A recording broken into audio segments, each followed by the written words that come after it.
and I like to welcome all of you for this white paper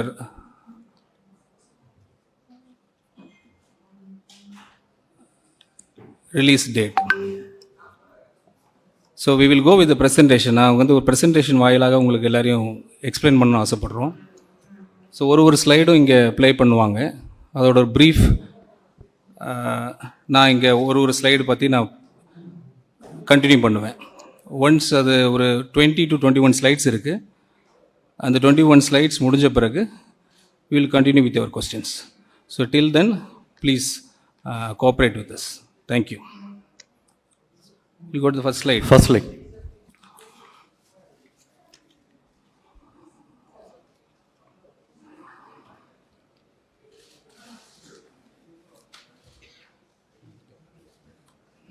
Okay. தமிழில் இருக்கு, இங்கிலீஷில் இருக்கு. So why this white paper?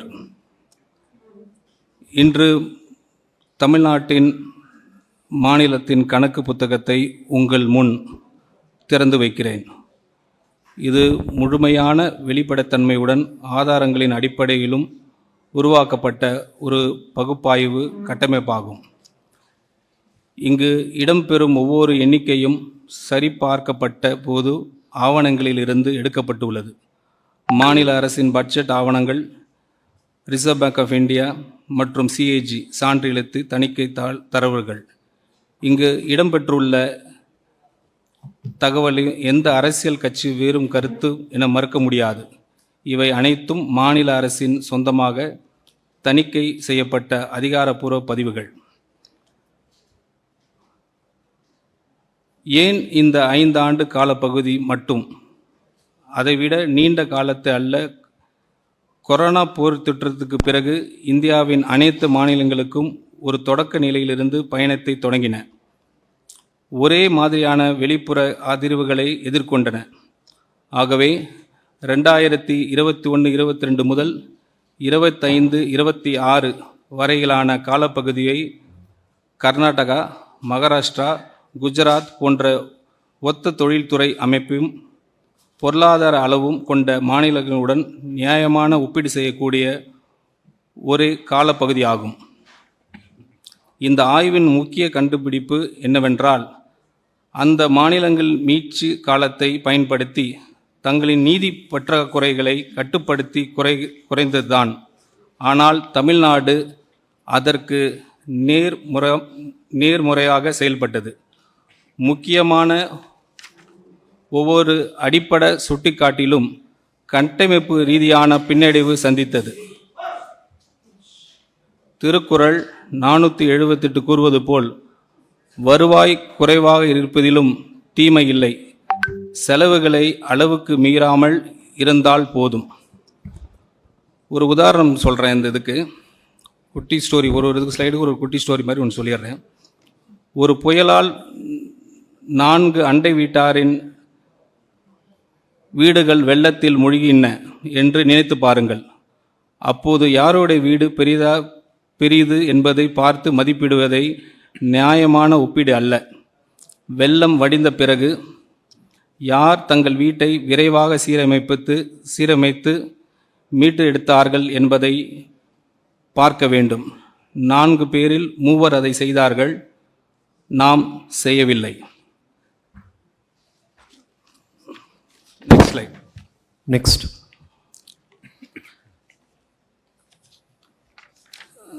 This slide is about 5-year physical snapshot from 2021, 22 to 25 to 26 pre-account.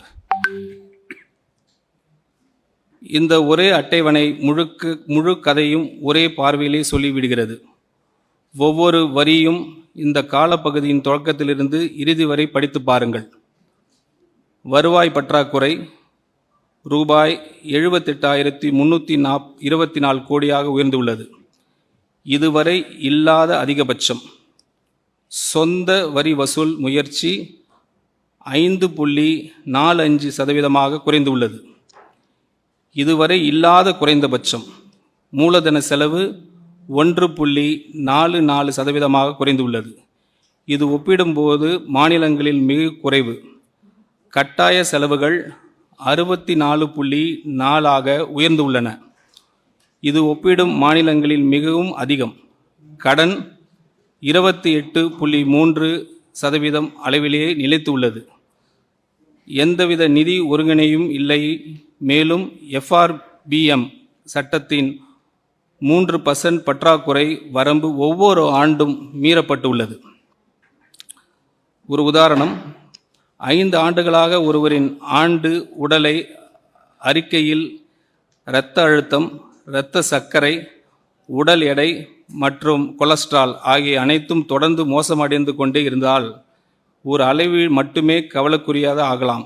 ஆனால் அனைத்தும் ஒரே நேரத்தில் தவறான திசையில் நகர்ந்தால் அது வெறும் கவலை அல்ல, அது ஒரு தெளிவான நோயறிதல். Next slide.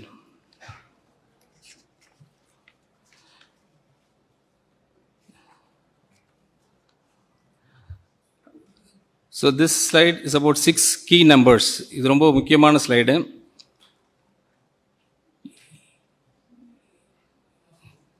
நீங்கள் 6 எண்கள் மட்டும் நினைவில் வைத்துக் கொள்ள வேண்டுமெனில் இந்த 6 எண்களை நினைவில் வைத்துக் கொள்ளுங்கள். ரூபாய் 10 லட்சம் கோடி நேரடி கடன், ரூபாய் 78,324 கோடி வருவாய் பற்றாக்குறை, இதுவரை இல்லாத அதிகபட்சம். GSTPயில் சொத்து வரி வருவாய், சொந்த வரி வருவாய் வெறும் 5.45%. இது நமது வரலாற்றிலேயே மிக குறைந்த அளவு. ஒவ்வொரு வருவாய் ரூபாயிலும் ரூபாய் 22.8 பைசா வட்டி செல்வதற்கே செல்கிறது. வருவாயில் 64.4 ஏற்கனவே கட்டாய செலவுகளுக்காக ஒதுக்கப்பட்டுள்ளது. எந்த புதிய முடிவையும் எடுப்பதற்கு முன்பே அது செலவாகிவிடுகிறது. மேலும் தலைப்பு செய்திகளில் தோன்றும் எண்ணிக்கை மறைத்துவிடும் முக்கியமான உண்மை, பொதுத்துறை நிறுவனங்களில் கடன்களையும் சேர்த்தால் மாநிலத்தின் உண்மையான மொத்த நிதிசார் பொறுப்பு 13.18 லட்சம் கோடியாக உயர்கிறது. ஒரு உதாரணம், ஒரு குடும்பத்தின் நிதிநிலை ஆரோக்கியமாக இருக்கிறதா அல்லது முழுகி கொண்டு இருக்கிறதா என்பதை வங்கி கணக்கு புத்தகம் ஒரு நொடியில் சொல்லிவிடும். ஸ்லைட் 5.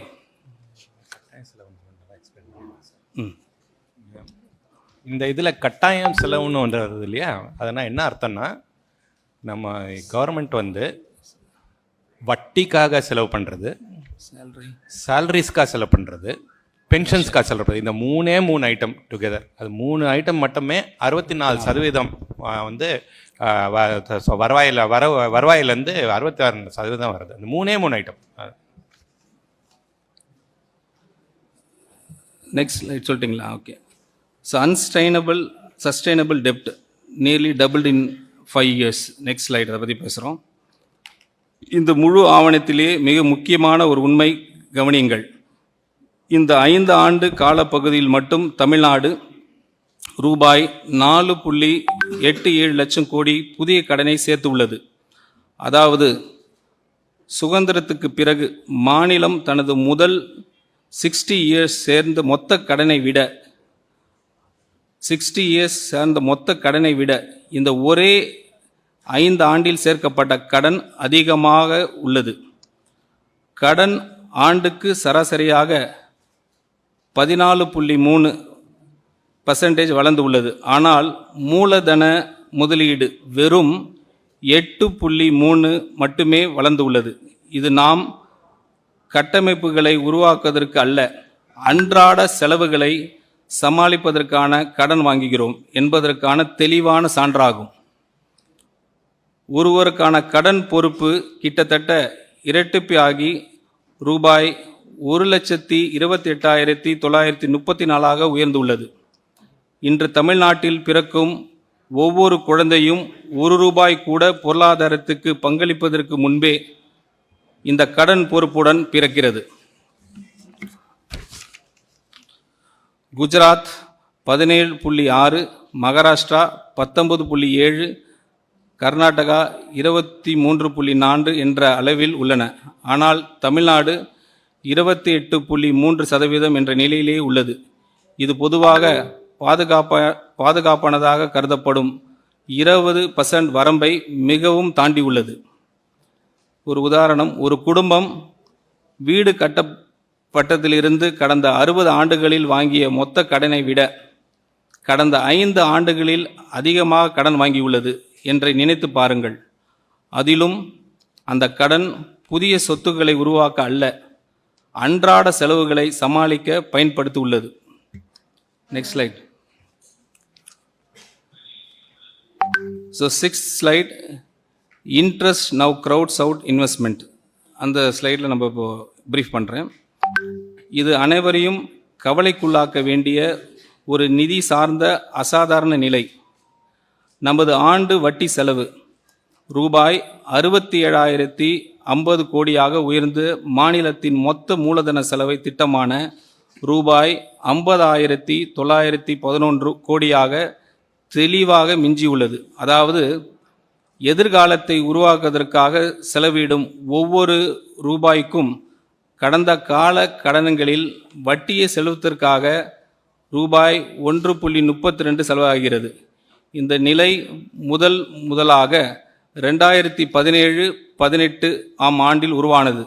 அதன் பிறகு ஒவ்வொரு ஆண்டும் இந்த இடைவெளி மேலும் விரைவடைந்து கொண்டே வருகிறது. தற்போது வட்டி செலவு மொத்தம் வருவாயில் 22.8 உள்ளது. இது விகிதம் கர்நாடகாவில் 16.4% ஆகும், குஜராத்தில் 12% ஆகும், மகாராஷ்டிராவில் வெறும் 10.3 மட்டுமே. மேலும் தமிழ்நாட்டின் சொந்த வரி வருவாயில் 34.8 வட்டி செலவிற்கே செல்கிறது. அதாவது மாநிலத்தின் சொந்த வரி வசூல் இயந்திரம் ஈட்டும் ஒவ்வொரு 3 ரூபாயிலும் ஒன்றுக்கு அதிகமான தொகை எந்த ஒரு நலத்திட்டத்திற்கும் ஒதுக்கப்படுவதற்கு முன்பே பழைய கடன்களின் வட்டி செலுத்துவதில் கரைந்து விடுகிறது. கடந்த 5 ஆண்டுகளில் இந்த வட்டி செலவு 61% அதிகரித்துள்ளது. ஒரு உதாரணம், ஒரு குடும்பத்தில் மாதந்தோறும் செலுத்தும் கடன் வட்டி குழந்தைகளின் கல்விக்காக செலவிடும் தொகையை விட அதிகமாகிவிட்டது என்று நினைத்து பாருங்கள். அது மட்டும் அல்லாமல் வீட்டை மேம்படுத்துவதற்காக ஒதுக்கப்பட்ட முழு பட்ஜெட்டையும் அது மிஞ்சிவிட்டது. அதாவது கடந்த காலத்தின் சுமை எதிர்காலத்திற்கான முதலீட்டை விழுங்கி கொண்டிருக்கிறது. Slide 7. Structural revenue deficit highest ever record. நமது வருவாய் பற்றாக்குறை ரூபாய் 78,324 கோடியாக உயர்ந்துள்ளது. இது ஜிஎஸ்டிபியின் 2.22% ஆகும். மேலும் இது வரலாற்றிலே இல்லாத உச்ச அளவாகும். இதில் மிகவும் கவலைக்குரிய விஷயம் என்னவென்றால் அது பற்றாக்குறை கொரோனா பெருந்தொற்றத்தின் உச்ச ஆண்டை விடவும் அதிகமாக உள்ளது. ஆனால் இப்போது அதற்கு ஒப்பான எந்த வெளிப்புற அதிர்ச்சியும் காரணமாக இல்லை. இதன் பொருள் மிகவும் தெளிவானது. நம் சொத்துக்கள் உருவாவதற்காக அல்ல, அன்றாட நிர்வாக செலவுகளை சமாளிப்பதற்காகவே கடன் வாங்கி கொண்டிருக்கிறோம். இது ஒரு தற்காலிக பிரச்சனை அல்ல. 2013-14 முதல் ஒவ்வொரு ஆண்டும் தொடர்ந்து காணப்படும் கட்டமைப்பு ரீதியான பிரச்சனையாகும். மேலும் இங்கு ஒரு நம்பகத்தன்மை சிக்கலும் உள்ளது. இந்த வருவாய் பற்றாக்குறை முழுமையாக நீக்குவதற்கான காலக்கெடுவை முந்தைய ஆட்சிகள் நிதி பொறுப்பு சட்டத்தில் திருத்தம் செய்து 8 முறை தள்ளிப்படப்பட்டுள்ளன.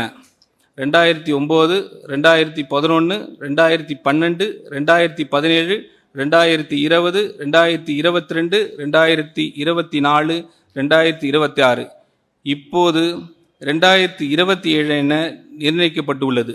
ஆனால் 2027 என்றும் இலக்கும் எட்டப்படாமல் போகும் நிலை உள்ளது. இதற்கிடையில் குஜராத் வருவாய் உபரியுடன் செயல்படுகிறது. கர்நாடகா மற்றும் மகாராஷ்டிரா வருவாய் செலவு கணக்கில் கிட்டத்தட்ட சமநிலையை பேணிக்கின்றன. இந்த குறிப்பீட்டில் தமிழ்நாடு அவற்றிலிருந்து முற்றிலும் வேறுபட்ட பாதையில் சென்றுவிட்டது. ஒரு உதாரணம், வீடு வாங்குவதற்காக கடன் எடுத்தால் இறுதியில் உங்களிடம் ஒரு வீடு இருக்கும். ஆனால் ஒவ்வொரு மாதமும் மளிகை பொருட்கள் வாங்குவதற்கான கடன் எடுத்தால் இறுதியில் எஞ்சுவது கடன் மட்டுமே. மேலும் வங்கியிடம் கடனை திருப்பி செலுத்தும் தேதியை 8 முறை சொல்லி ஒவ்வொரு முறையும் அந்த வாக்குறுதியை மீறினால் நம்பிக்கை எவ்வாறு இழக்கப்படுகிறது என்பதற்கான சிறந்த உதாரணம் இதுவே. Slide 8. Own tax effort at historic low, a policy failure. So அந்த ஸ்லைட் எக்ஸ்பிளைன் பண்ணுறேன் நான். ஒரு காலத்தில் வருவாய் திரட்டலில் இந்தியாவிற்கே முன் உதாரணமாக இருந்தது தமிழ்நாடு. 2006-7 ஆண்டில் நமது சொந்த வரி வருவாய் ஜிஎஸ்டிபின் 8.94 என்ற உச்ச நிலையை எட்டியது. ஆனால் இன்று அது வெறும் 5.45% குறைந்துள்ளது. இது வரலாற்றிலேயே மிக குறைந்த அளவு. நமது சொந்த உச்ச நிலையை அடிப்படையை கொண்டு கணக்கிட்டால் ஆண்டுதோறும் சுமார் ரூபாய் 1.23 லட்சம் கோடி வருவாயை நாம் இழந்து வருகிறோம். இது மாநிலத்தின் மொத்த நிதி பற்றாக்குறையின் சுமார் 90% அளவுக்கு சமமான தொகையாகும். இங்கு ஒரு உண்மையை நேர்மையாக ஒப்புக்கொள்ள வேண்டும். 2022, 23 மற்றும் 23-24 ஆண்டுகளில் இந்த விகிதம் தற்காலிகமாக 6.33% மற்றும் 6.22 உயர்ந்தது.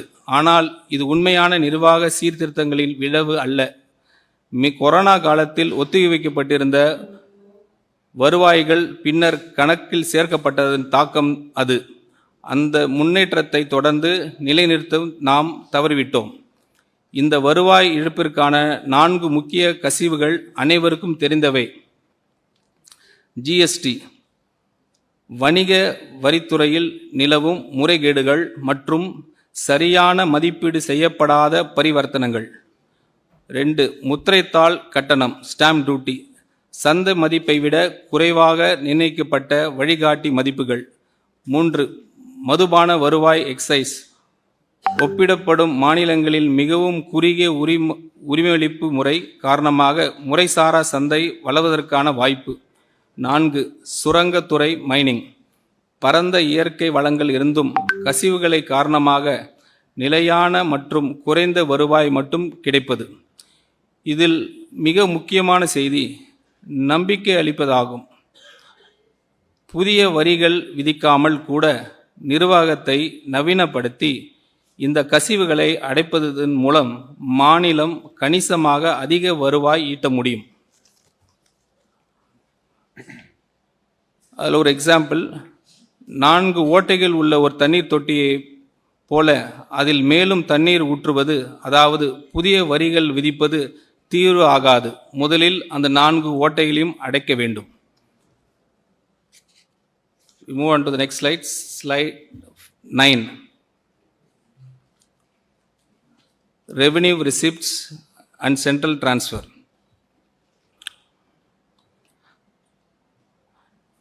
தமிழ்நாடு 2 முக்கிய வழிகளின் மூலம்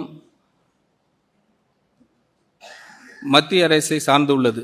முதலாவது, மத்திய வரி பகிர்வில் நமக்கு கிடைக்கும் பங்கு.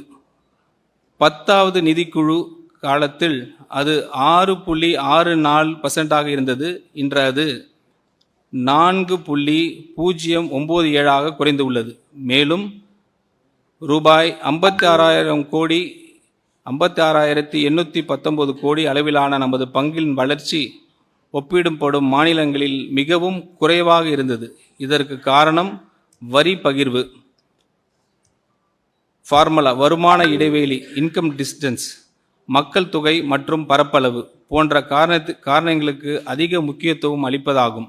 இவற்றின் மீது மாநிலத்திற்கு எந்த கட்டுப்பாடும் இல்லை. இதையும் விட முக்கியமான பிரச்சனை என்னவென்றால், ஒன்றிய அரசு தற்போது அதிக அளவில் செஸ் மற்றும் சர்சார்ஜ் மூலமாக வருவாய் திரட்டுகிறது. இந்த வருவாய் மாநிலங்களுடன் பகிர வேண்டிய அவசியம் இல்லை. இதனால் மாநிலங்களுக்கு பகிரப்படும் மொத்த வரி நிதி குளம், டிவைசபிள் பூல், தொடர்ந்து சுருங்கிக் கொண்டே வருகிறது. இரண்டாவது, உதவித்தொகைகள், கிராண்ட்ஸ் அண்ட் எய்ட். ஜிஎஸ்டி இழப்பீடு செஸ் ஜிஎஸ்டி காம்பன்சேஷன் செஸ் திட்டம் 2022 ஜூன் மாதத்தில் முடிவடைந்த பின் இந்த உதவித்தொகைகள் கணிசமாக குறைந்துவிட்டன. உண்மையில் இந்த இழப்பீடு காலம் மாநிலங்கள் தங்களது வரி வசூல் அமைப்பை மேம்படுத்திக் கொள்ள 5 ஆண்டுகள் வழங்கப்பட்ட ஒரு பாதுகாப்பு காலமாக இருந்தது. ஆனால் நம் அந்த வாய்ப்பை முழுமையாக பயன்படுத்தவில்லை.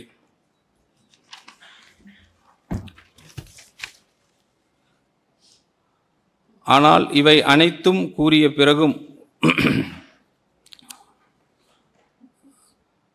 ஒரு உதாரணம், ஒரு கூட்டு குடும்பத்தில் பொது குடும்ப நிதியில் உங்களுக்கு கிடைக்கும் பங்கு தொடர்ந்து குறைந்து கொண்டே செல்கிறது என்று நினைத்து பாருங்கள்.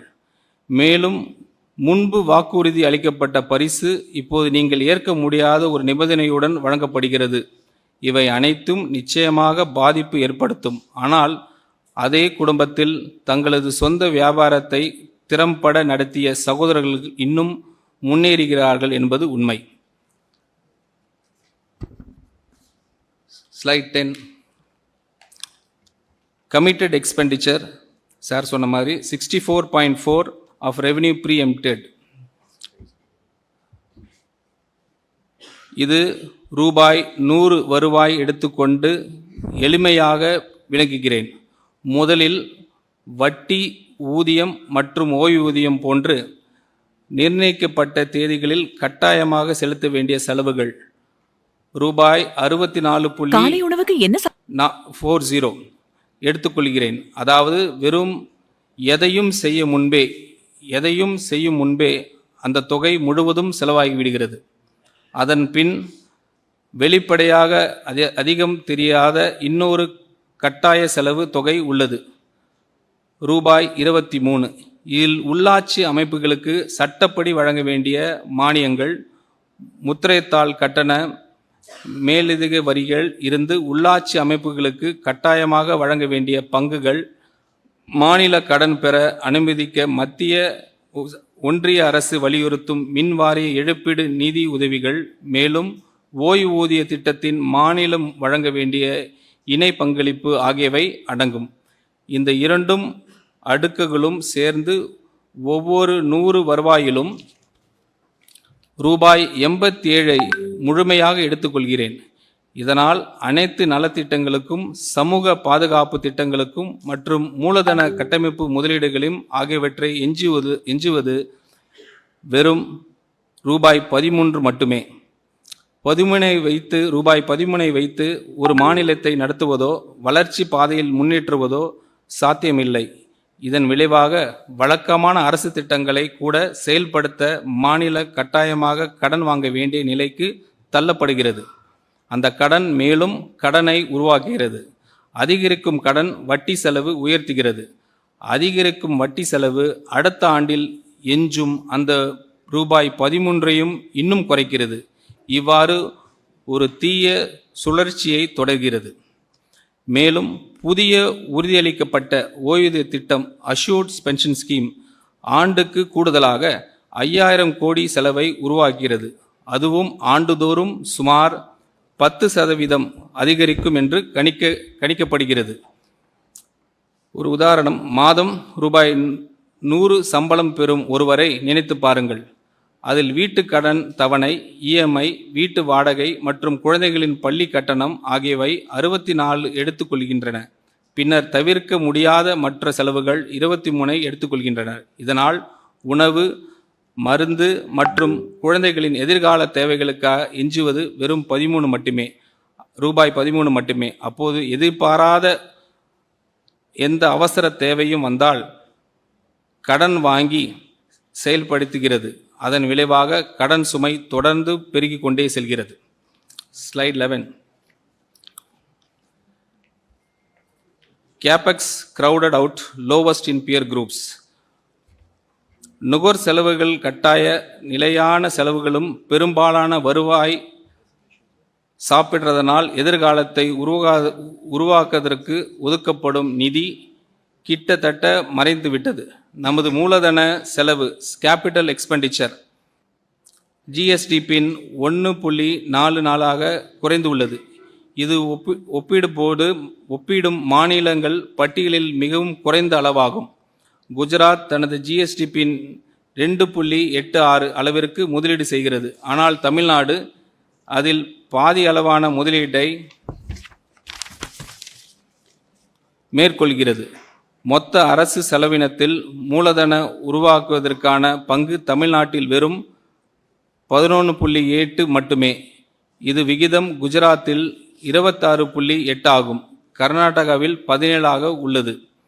நாம் இந்த 5 ஆண்டு காலத்தில் தொடக்கத்தில் இருந்து 1.79 என்ற நமது சொந்த விகிதத்தை கூட தக்க வைத்திருந்தால் கடந்த 3 ஆண்டுகளில் கூடுதலாக 28,217 கோடியை மதிப்பிலான சொத்துக்களை உருவாக்கியிருப்போம்.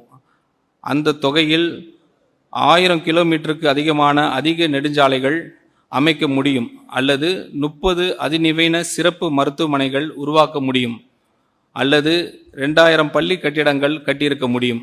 மேலும் இந்த பாதிப்பு ஒரு ஆண்டுக்குள் முடிவதில்லை.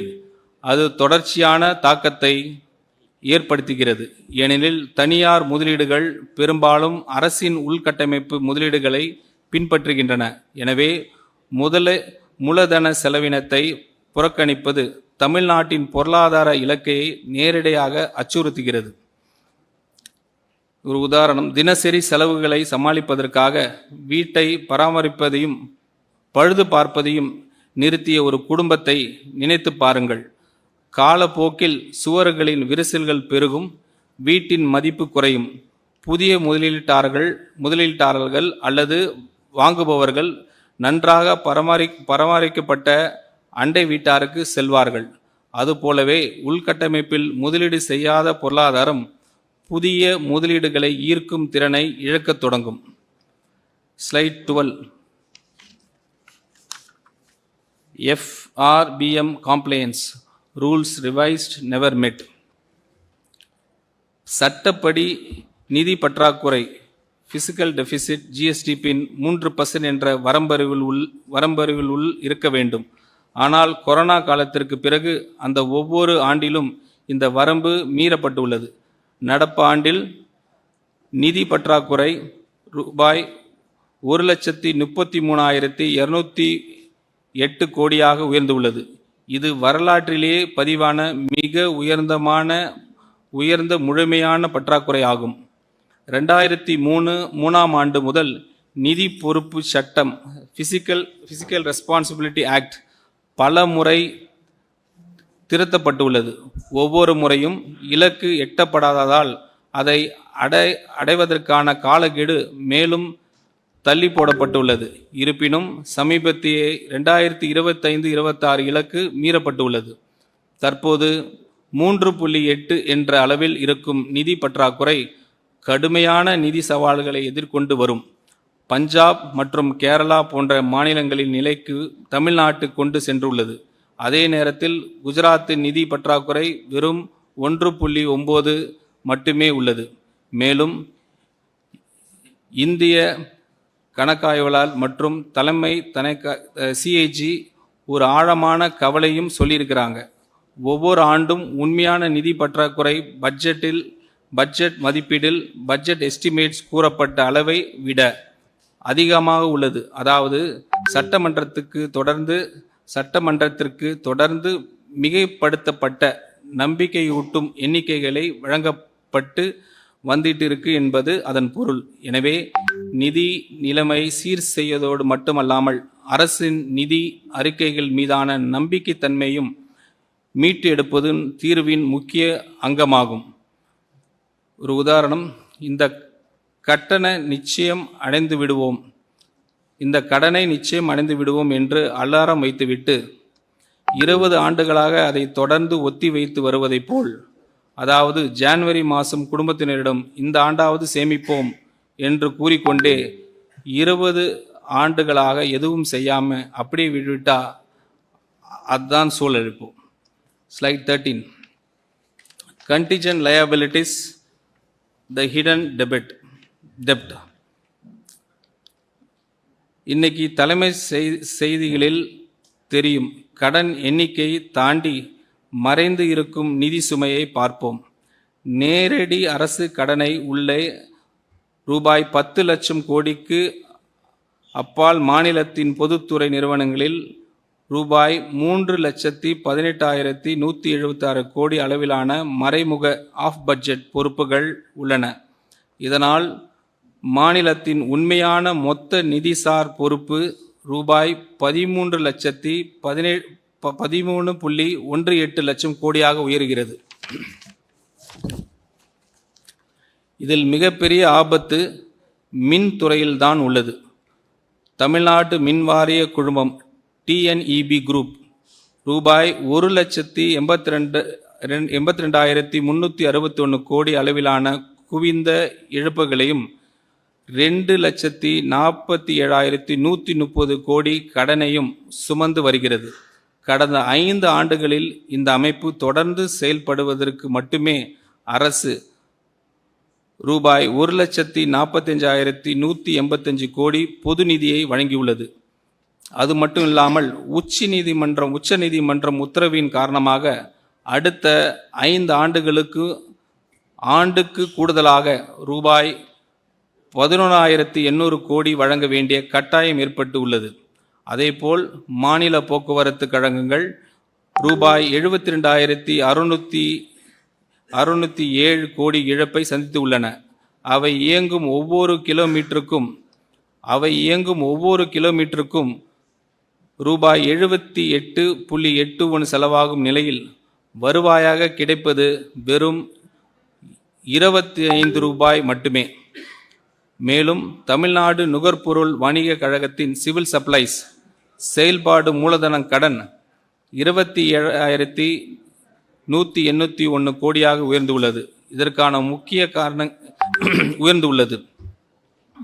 உதாரணம், ஒரு தந்தை நஷ்டத்தில் இயங்கும் 3 குடும்ப கடைகளுக்காக அமைதியாக ஜாமீன்தாராக கையெழுத்திட்டு உள்ளார் என்று நினைத்து பாருங்கள். அந்த கடன்கள் அவரது பெயரில் இல்லாமல் இருக்கலாம். ஆனால் ஆண்டுதோறும் அந்த கடைகள் மேலும் நஷ்டமாகின்றன. ஜாமீன் பொறுப்புகள் பெருகி கொண்டே செல்கின்றன. ஒரு நாள் அந்த கடன்களுக்கான முழு பொறுப்பையும் அவருடைய கதவை தட்டும்.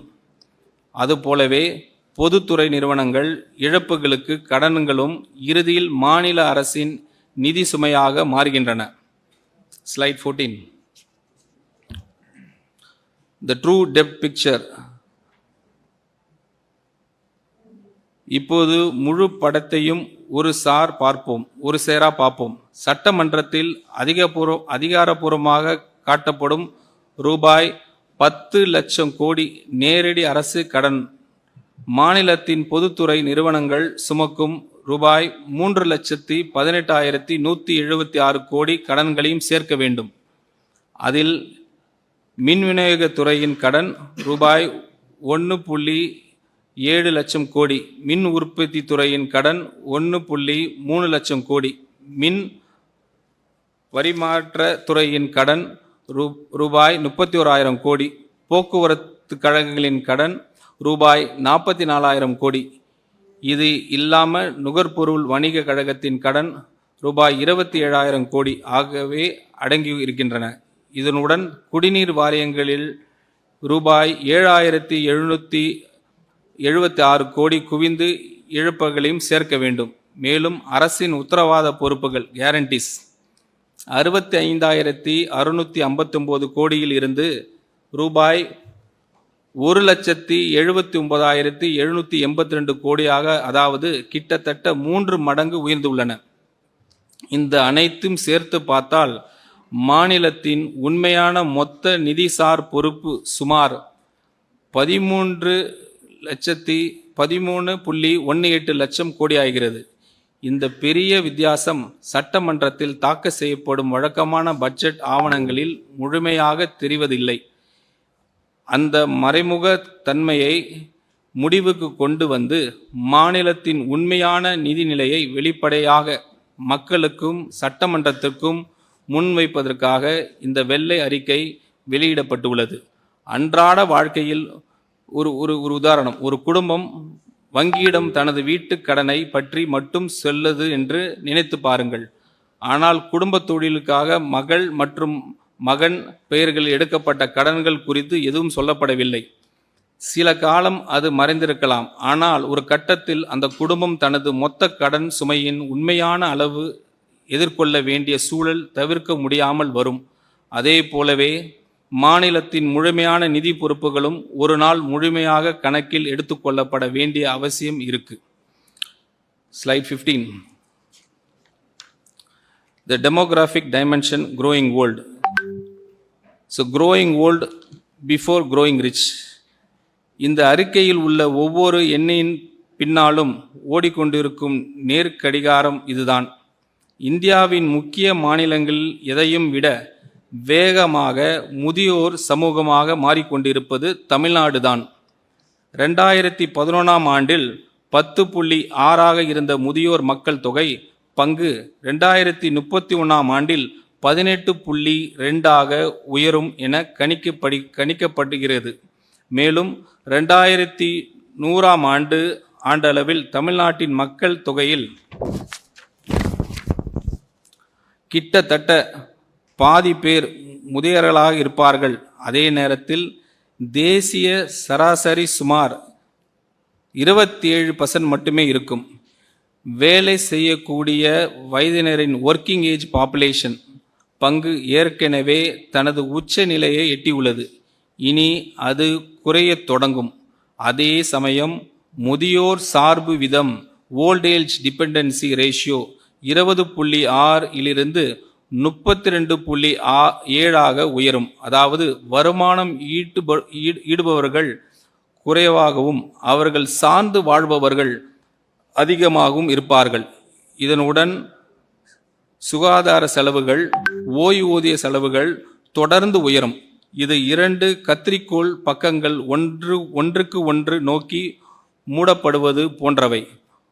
சிசஸ் எஃபெக்ட்னு சொல்லுவாங்க. ஒரு பக்கம் வருவாய் ஈடுபவர்கள் குறைகிறார்கள், மற்றொரு பக்கம் செலவுகள் அதிகரிக்கின்றன. இதுவே கடன் வலையின் டெப்ட் ட்ராப் அடிப்படை செயல்முறையாகும். இன்று தமிழ்நாடு மக்கள் தொகை அமைப்பின் பலத்தை டெமோகிராஃபிக் ஸ்ட்ரென்த் கொண்டிருக்கும் போதே நிதிநிலையை சீர் செய்வதற்கான வாய்ப்பு உள்ளது. ஆனால் அந்த வாய்ப்பின் சாரம் ஆண்டுதோறும் சுருங்கி கொண்டே வருகிறது. ஒவ்வொரு ஆண்டும் பின்னர் செலுத்த வேண்டிய விலையை மேலும் அதிகரிக்கிறது. எளிய வார்த்தைகளில் சொல்ல வேண்டுமென்றால் தமிழ்நாட்டில் மிகப்பெரிய ஆபத்து என்னவென்றால் செல்வந்த மாநிலமாக மாறுவதற்கு முன்பே முதியோர் மாநிலமாக மாறிவிடுகிறது. ஒரு உதாரணம், ஒரு குடும்பத்தின் முக்கிய வருமானம் ஈட்டும் உறுப்பினர்கள் ஓய்வு பெறும் வயதை அடைந்துவிட்டனர். ஆனால் அவர்கள் மாற்றி புதிய வருமானம் ஈடுபடுபவர்கள் உருவாக்கவில்லை என்று நினைத்து பாருங்கள். அப்படிப்பட்ட குடும்பம் தனது முதிய வயதிற்காக சேமிக்க வேண்டிய பாதுகாப்பான நேரம் எப்போது? வருமானம் இன்னும் கிடைத்து கொண்டிருக்கும் இப்போதுதான், வருமானம் நின்ற பிறகு அல்ல. அதே போலவே தமிழ்நாட்டின் நிதி நிலைமையை சீர் செய்வதற்கான சிறந்த நேரம் இப்போதுதான். Slide 16. Post COVID consolidation failure for 4 policies cause. தமிழகம் இப்படிப்பட்ட பொருளாதார சிக்கலால் மாட்டிக்கொண்டதற்கான 4 முக்கிய காரணங்கள் உள்ளன. அதை தவிர்த்து அவற்றில் ஒவ்வொன்றையும் மாற்றம் அதிகாரமும் மாநில அரசிடம் இருந்தது. வெளிப்புற அதிர்ச்சிகளால் உருவாக்கப்பட்ட அல்ல. முதலாவது, ஆண்டுக்கு ரூபாய் 25,000 கோடி வரை செலவாகும் புதிய நலத்திட்ட பொறுப்புகள் அறிமுகப்படுத்தப்பட்டனர். ஆனால் அவற்றை நிலையான முறையில் நீதி அளிக்கும் தேவையான இணையான வருவாய் ஆதாரங்கள் உருவாக்கப்படவில்லை. இரண்டாவது, மிக முக்கியமான வரி மற்றும் நிர்வாக சீர்திருத்தங்கள் தொடர்ந்து ஒத்திவைக்கப்பட்டன. 2017ஆம் ஆண்டில் இருந்து ஜிஎஸ்டி இழப்பீடு திட்டம் ஒரு நாள் முடிவுக்கு வரும் என்பது அனைவருக்கும் நல்லாவே தெரிந்தது.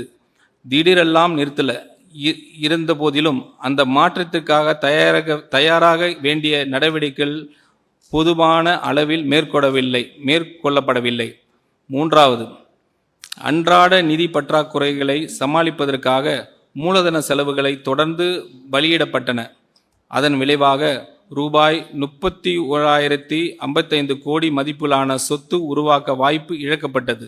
4வது, மாநிலத்தின் பொதுத்துறை நிறுவனங்கள் PSU நீண்ட காலமாக இருந்து வந்த கட்டமைப்பு ரீதியான பலவீனங்கள் சரி செய்யப்படாமல் விடப்பட்டன. மின்துறையின் நிதி இடைவெளி நிரப்புவதற்கான ரூபாய் 1,45,180 கோடி செலவிடப்பட்டது. போக்குவரத்து துறையின் செலவுகள் டபுள்டு. நுகர்பொருள் வணிக கழகத்தின் கடன் 27,181 கோடியாக உயர்ந்தது. இங்கு நான் மிகவும் தெளிவாக சொல்ல விரும்புவது ஒன்று உள்ளது. நலத்திட்டங்கள் தமிழ்நாட்டின் பெருமைக்குரிய பாரம்பரியம் தொடரும். பிரச்சனை ஒருபோதும் நலத்திட்டங்களில் அல்ல. பிரச்சனை என்னவென்றால் அவற்றை நீண்ட காலம் தாங்கி செல்வது தேவையான வருவாய் ஆதாரங்களை உருவாக்காமல் புதிய நலத்திட்டங்களை அறிமுகப்படுத்துவதில்தான் உள்ளது. அன்றாட வாழ்வில் ஒரு எக்ஸாம்பிள், ஒரு குடும்பத்தின் வருமானம் குறைந்த பிறகும் அது புதிய பெரிய மாதத்திர செலவுகள் பொறுப்புகள் ஏற்றுக்கொள்கிறது என்று நினைத்து பாருங்கள். அதே நேரத்தில் செலுத்த வேண்டிய வரிகளை தொடர்ந்து ஒத்தி வைக்கிறது. வீட்டை பராமரிக்காமல் சிதைய விடுகிறது. மேலும் நஷ்டத்தில் இயங்கும் குடும்பத்தை தொழிலுக்கு அதை சீர்திருக்கி தொடர்ந்து பணம் செலுத்தி கொண்டே இருக்கிறது. இவற்றில் ஏதேனும் ஒன்றை தனியாக சமாளிக்க முடியும். ஆனால் இந்த 4 ஒன்றாக நடந்தால் அதுவே ஒரு குடும்பத்தை நிதி நெருக்கடிக்குள் தள்ளும் பாதையாக மாறிவிடும். ஸ்லைட் 17.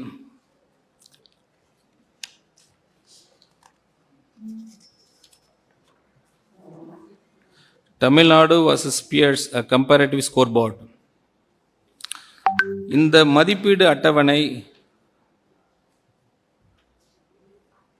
அதை முழுமையாக அறியும் உரிமை உங்களுக்கு உண்டு. இதில் 8 முக்கிய குறியீடுகள் உள்ளன. கடன், நிதி பற்றாக்குறை, வருவாய் கணக்கு, சொந்த வரி வசூல் திறன், வட்டி சுமை, கட்டாய செலவுகள், மூலதன செலவுகள் மற்றும் அரசின் உத்தரவாத பொறுப்புகள். இந்த 8 குறிப்பீடுகளையும் கர்நாடகா, மகாராஷ்டிரா மற்றும் குஜராத் ஆகிய மாநிலங்களுடன் ஒப்பிடும்போது தமிழ்நாடு கடைசி இடத்தில் உள்ளது. இவை அனைத்தும் ஒத்த தொழில்துறை அமைப்பு, ஒத்த பொருளாதார வலிமையும் கொண்ட மாநிலங்கள். மேலும் கொரோனா காலத்திற்கு பிறகு அவை அனைத்தும் ஒரே தொடக்க நிலையிலிருந்து மீட்சி பயணத்தை தொடங்கின. ஒரு தொடக்க புள்ளியில் இருந்து தொடங்கி ஒரு போட்டியை ஓடி அதன் ஒவ்வொரு கட்டத்திலும் கடைசி இடத்தில் முடித்தால் அதற்கு காரணம் பிரச்சனை வெளிப்புற சூழ்நிலை இல்லை.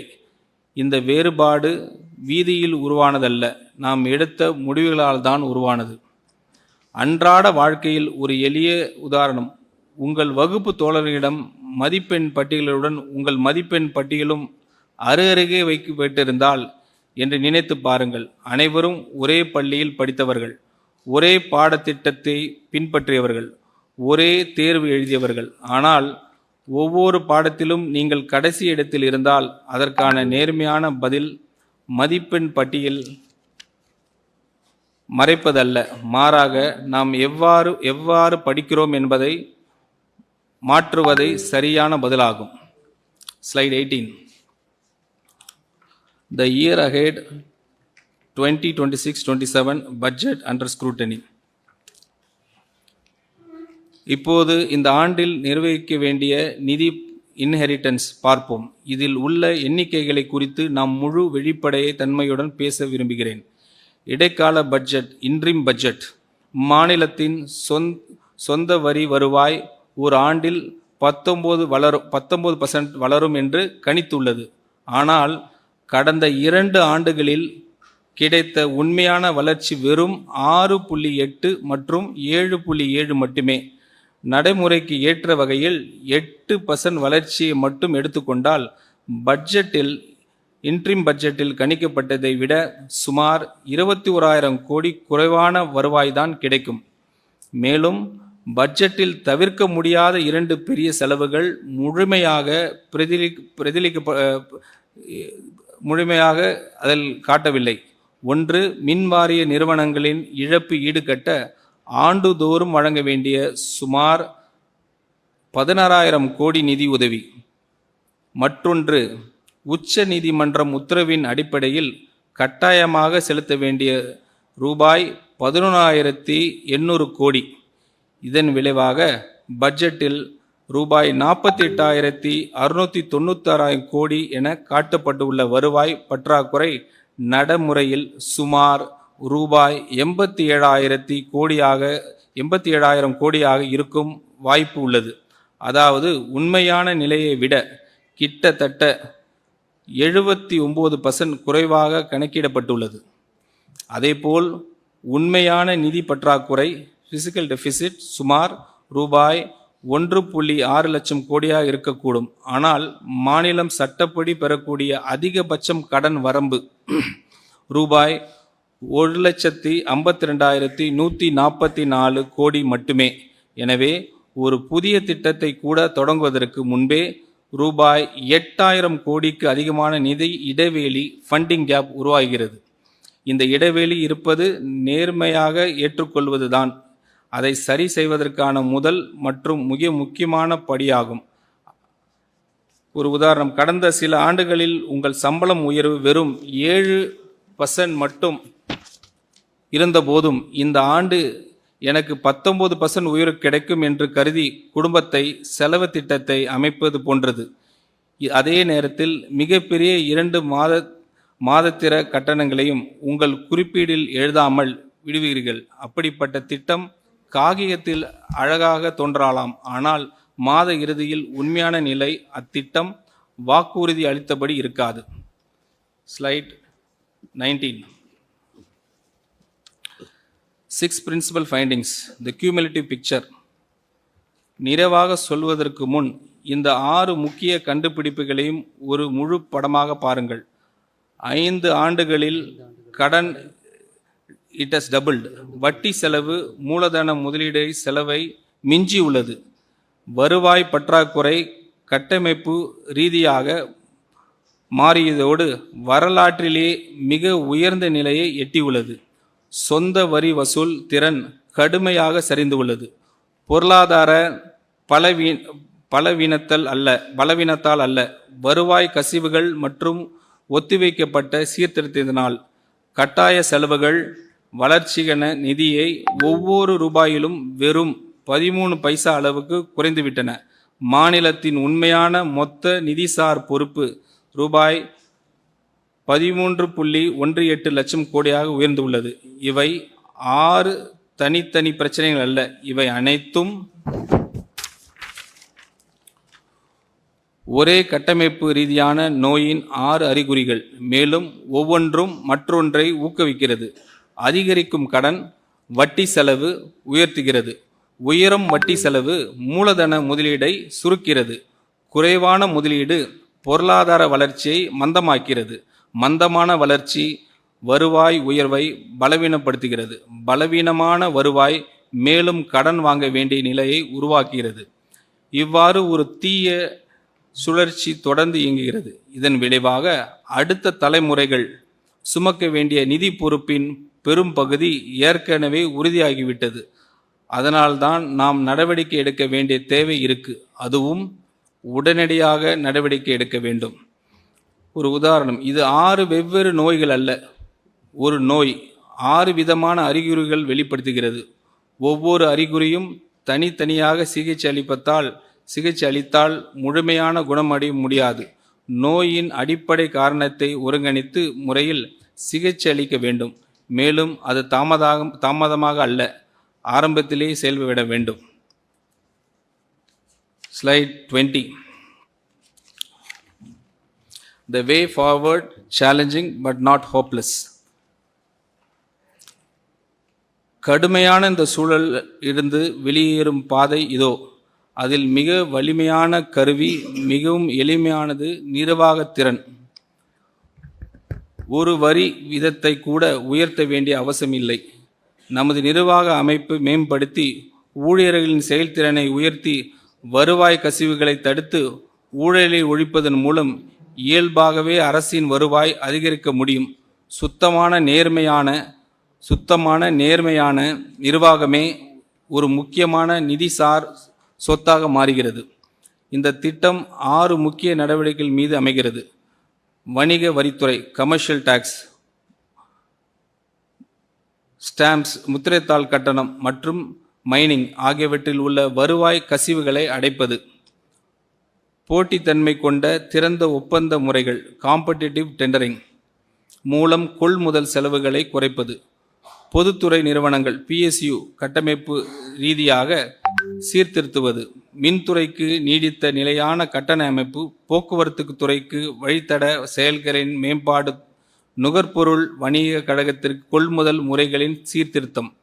ஏற்கனவே மாநிலத்திடம் உள்ள அதிகாரங்களை பயன்படுத்தி வருவாய் அதிகரித்து வழிகாட்டி நில மதிப்புகளை சந்தை மதிப்பிற்கு அருகில் கொண்டு வந்தால், மதுபான உரிமை வழங்கும் அமைப்பை விரிவுபடுத்தல், சுரங்க நிர்வாகத்தை நவீனப்படுத்துதல், செலவினத்தை நுகர்வு நோக்கிலிருந்து மூலதன முதலீடு நோக்கத்தை மாற்றுவது. ஏனெனில் உள்கட்டமைப்பு முதலீடுகளை தனியார் முதலீடுகளை ஈர்க்கவும் சக்தி கொண்டவை. CAG சுட்டிக்காட்டிய இடைவெளிக்கு சுருக்கி நேர்மையான மற்றும் யதார்த்தமான பட்ஜெட் கணிப்புகளை வழங்குவது. இந்த நடவடிக்கைகள் அனைத்தும் மாநில அரசின் நேரடி அதிகார வரம்பிற்குள் உள்ளவை. இதில் எதுவும் குடிமக்கள் மீது கூடுதல் வரி சுமையை ஏற்படுத்துவதில்லை. நிர்வாக சீர்திருத்தங்கள் மூலமே மக்களுக்கான புதிய நலத்திட்டங்களை நிதி அளிக்கும் தேவையான நிதி இடத்தை, பிசிக்கல் ஸ்பேஸ் உருவாக்க முடியும். ஒரு உதாரணம், ஒரு குடும்பம் தனது நிதி நிலையை சீர் செய்வதற்கு உடனடியாக இரண்டாவது வேலையை தேடுவதில்லை. மாறாக பணம் வெளியேறும் கசிவுகளை அடைகிறது, தேவையற்ற அதிக செலவுகளை நிறுத்துகிறது. நஷ்டத்தில் இயங்கும் கடையை தொடர்ந்து பணம் ஊற்றி நடப்பதற்கு பதிலாக அதை சீர்திருத்துகிறது. மேலும் தனது வரவு செலவு கணக்கை நேர்மையாக பதிவு செய்கிறது. இது கடினமான பாதையாக இருக்கலாம், ஆனால் நிலையானதும் செயல்படுத்தக்கூடியதாகும்.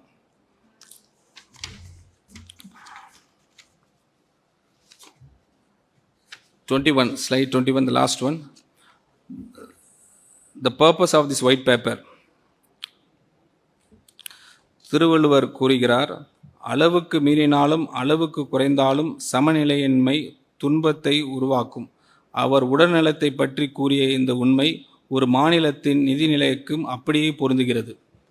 இந்த வெள்ளை அறிக்கை 3 முக்கிய நோக்கங்கள் உள்ளன.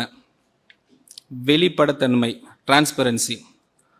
அரசு, சட்டமன்றம் மற்றும் மக்கள் அனைவரும் முழுமையான தகவலின் அடிப்படையில் விவாதிக்கவும் முடிவெடுக்கவும் உண்மைகள் மற்றும் ஆதாரங்களின் அடிப்படையில் தயாரிக்கப்பட்ட நிலையில் பதிவு வழங்குவது. பொறுப்புணர்வு, அக்கௌண்டபிலிட்டி. நிதி சிக்கலுக்கு வழிவகுத்து 4 கொள்கை காரணங்கள் நேர்மையாக அடையாளம் காட்டுவது.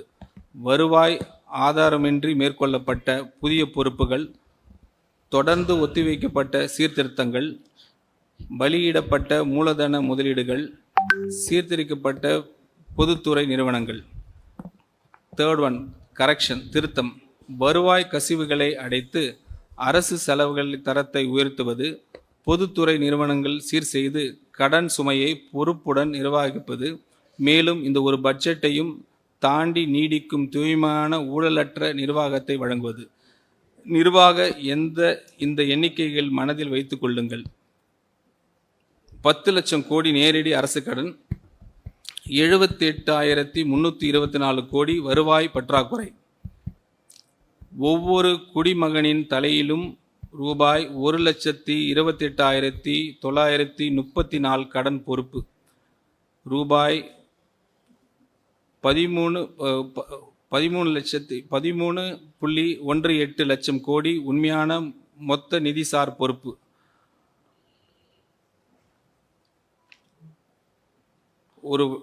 ஒரு எக்ஸாம்பிள், அன்றாட வாழ்வியல் ஒரு எளிய உதாரணம். ஒரு குடும்பம் தனது கணக்கை புத்தகத்தை நேர்மையாக படித்துவிட்டால் அது நம்பிக்கையும் இழக்காது. மாறாக ஒரு திட்டத்தை உருவாக்கும் இன்று நாம் கணக்கு புத்தகத்தை திறந்து பார்த்திருக்கிறோம். நாளை முதல் அந்த திட்டத்தை ஒன்றிணைத்து செயல்படுத்த வேண்டும்.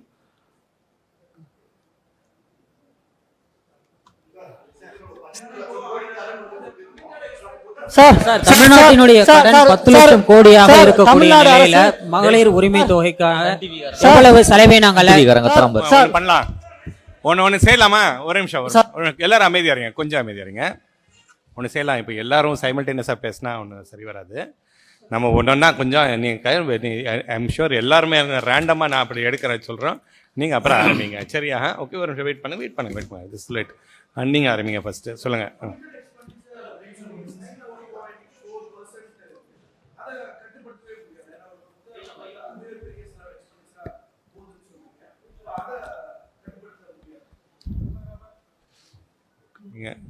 நீங்க சொல்றீங்களா? சொல்லுங்க. கமிட்டட் எக்ஸ்பெண்டிச்சர் என்றால் 3 காம்பனண்ட். இது வந்து இன்டர் மற்ற ஸ்டேட்ஸோட கம்பேர் பண்ணுறதுக்காக இந்த டேர்ம் கமிட்டட் எக்ஸ்பெண்டிச்சர்னு வந்து காமனாக யூஸ் பண்ணுறது. இது அதில் வந்து சேர்ற ஐட்டம்ஸ் வந்து நம்பர் 1 இன்ட்ரெஸ்ட் பேமெண்ட்ஸ், வட்டி செலவு. வட்டி செலவு வந்து என்ன ஒன்றும் செய்ய முடியாது, அது ஏற்கனவே கடன் வாங்கினதுக்கு வட்டி கட்டி தான் ஆகணும் நம்ம. ஸோ அதனால அது ஒரு கமிட்டட் எக்ஸ்பெண்டிச்சர். அது தவிர நம்ம ஏற்கனவே கவர்மெண்ட்டில் இருக்கிற கவர்மெண்ட் சர்வெண்ட்ஸு அவங்க எல்லாருக்கும் கொடுக்குற சேலரிஸ் அண்ட் பென்ஷன்ஸ், போத்து அவங்களுக்கு சம்பளமும் அதோட பென்ஷன்ஸும் ரெண்டும், அதுவும் இந்த 3 ஐட்டமை சேர்த்து தான் கமிட்டட் எக்ஸ்பெண்டிச்சர்னு அளிக்கிறாங்க. அது வந்து நம்மதில் வந்து 100 ரூபா வருவாய் இருந்ததுன்னா அதில் வந்து 64 ரூபா 64.4 ருபீஸ் வந்து அது வந்து இந்த 3 ஐட்டமுக்கு மட்டுமே அது வந்து செலவாகிறது. அது மட்டும் இல்லாமல் அது தவிர்த்து சார் சொன்ன மாதிரி மற்ற செலவுகள், அதை மற்ற இன்ஃப்ளெக்சிபிள் எக்ஸ்பெண்டிச்சர், அது கமிட்டட் எக்ஸ்பெண்டிச்சர் ஏன் சொல்கிறதெல்லாம் ஒவ்வொரு மாநிலத்திலையும் வந்து அந்த லோக்கல் பாடிஸ் கொடுக்குறது ஒவ்வொன்றும் டிஃப்ரெண்ட்டாக இருக்கும். நம்ம மாநிலத்தில் ஒரு பர்சன்டேஜ் கொடுக்குறோம், இன்னொரு மாநிலத்தில் வேறு மாதிரி. அது கம்பேர் பண்ணுறதுக்கு அது காமன் வேர்ட்ஸ் யூஸ் பண்ணாதனால அதுவும் கமிட்டட் எக்ஸ்பெண்டிச்சர் தான் இனவே இன்ஃப்ளெக்சிபிள். இப்போ நம்ம வந்து லோக்கல் பாடிஸ், அதாவது முனிசிபாலிட்டிஸுக்கு, ஊராட்சி ஒன்றியங்களுக்கு, ஊராட்சிகளுக்கு அதுக்கு நிதி பகிர்வு செய்வது வந்து நம்ம சட்டப்படி நம்ம பகிர்வு செய்கிறோம். அதுவும் வந்து 23 ரூபாய், அது ஒரு இன்னொன்று. ஸோ இது ரெண்டு சேர்த்துனா 87 ரூபாய் எடுத்து. ஆனால் வந்து நம்ம மொத்த செலவு பார்க்க போனீங்கன்னா அந்த 100 ரூபா வரவுகளுக்கு மொத்த செலவு பார்த்தீங்கன்னா 145 ரூபாய் மொத்த செலவாகுது. அதாவது ஒவ்வொரு 100 ரூபாய்க்கும் 45 ரூபா பற்றாக்குறை இருக்குது. இதில் இந்த இதில் கணக்கு பார்த்தீங்கன்னா இதில் வந்து நீங்கள் 64 ரூபா, அதுக்கப்புறம் வந்து 23 ரூபாய், இது மொத்தம் 87 ரூபாய் எடுத்து. அது தவிர்த்து மற்ற நலத்திட்டங்கள், அது எந்த திட்டம் இது வந்து செலவு வந்து நல்லதா சரியில்லைன்னு யாருமே சொல்லலை. எல்லாம் நலத்திட்டங்கள் தான் நாங்கள் சொல்கிறோம். நலத்திட்டங்கள், மற்ற சப்சிடிஸு, இதெல்லாம் வந்து நலத்திட்டங்களுக்கு எல்லாம் சேர்த்து பார்த்தீங்கன்னா ஒரு சப்சிடிஸு, மற்ற ஸ்கீம்ஸ் மற்ற எல்லா ஸ்கீம்ஸ் எல்லாம் கணக்கு எடுத்தாலும் 27 ரூபா செலவாது. அது தவிர்த்து வந்து இன்னொரு 18 ரூபாய், 28 ரூபாயில் 40 ரூபா செலவாது. அப்போங்கன்னா 127 ரூபாய் எடுத்து. இன்னொரு 18 ரூபாய் வந்து நம்ம வந்து இதுக்கெல்லாம் செலவு பண்ணுறோம், மூலதன செலவுகள், ரோடு போடுறது, பில்டிங் கட்டுறது, இது எல்லாத்துக்கும் வந்து இன்னொரு 18 ரூபாய் செலவு பண்ணுறோம். ஆக மொத்தம் 145 ரூபாய். ஸோ ஒரு 100 ரூபாய் வரவில் வந்து நமக்கு வந்து கட்டாயமாக செலவு பண்ணக்கூடிய செலவு பார்க்க போனீங்கன்னா 64 ரூபாவும் 23 ரூபாவும் சேர்த்து 87 ரூபா கட்டாயமாக செலவு பண்ணியே ஆகணும். அது நம்ம அதை கையை வைக்க முடியாத நிலைமை இருக்குது. அது எப்படி சரி கட்டுறதுன்னு உடனே கேட்குங்களா? அது சரி கட்டுறதுக்கு வழி என்னென்னா, நம்பர் 1 வரவை கூட்டணும், அதிகப்படுத்தணும். நம்ம டிபார்ட்மெண்ட் இது பார்க்க போனால் நமக்கு வரதெல்லாம் வந்து கமர்ஷியல் டாக்ஸஸ், அதாவது வரி வருவாய், நம்ம வரி டிபார்ட்மெண்ட்டு, ஜிஎஸ்டி, அதுக்கப்புறம் வந்து மற்ற பெட்ரோல் டீசல்லேருந்து வர டேக்ஸ், வேட்டு, அப்புறம் ஸ்டாம்ப்ஸ் ரெஜிஸ்ட்ரேஷனு, அதுக்கப்புறம் வந்து மோட்டார் வெஹிக்கிள் டேக்ஸு, இது எல்லாம் டேக்ஸஸில் வந்து நமக்கு வரி வருவாய் வருது. அதில் வந்து அந்த வருவாயை வந்து நம்ம அதிகப்படுத்துறது முக்கியம். அது வந்து அதில் தான் இப்போ நாங்கள் கம்ப்ளீட்டாக ஃபோக்கஸ் பண்ணுறதே வந்து அதில் வந்த எஃபிஷியன்சி, கலெக்ஷன் எஃபிஷியன்சியை நாங்கள் வந்து அதை இன்க்ரீஸ் பண்ணுறதுல நடவடிக்கை எடுத்துட்டு வருகிறோம். சார் இந்த கடன் அடுத்தது வரோம், உங்களுக்கு அடுத்தது வரோம். ஃபர்ஸ்ட் இந்த சைடு, அப்புறம் அடுத்தது. ரைட்டா? இந்த அரசு வருவாயை பெருக்கிறதுக்கு என்ன பண்ண போகுது சார்? நீங்க சொல்லுங்க. நீங்க சொல்ற அவர் பேசிட்டோம்.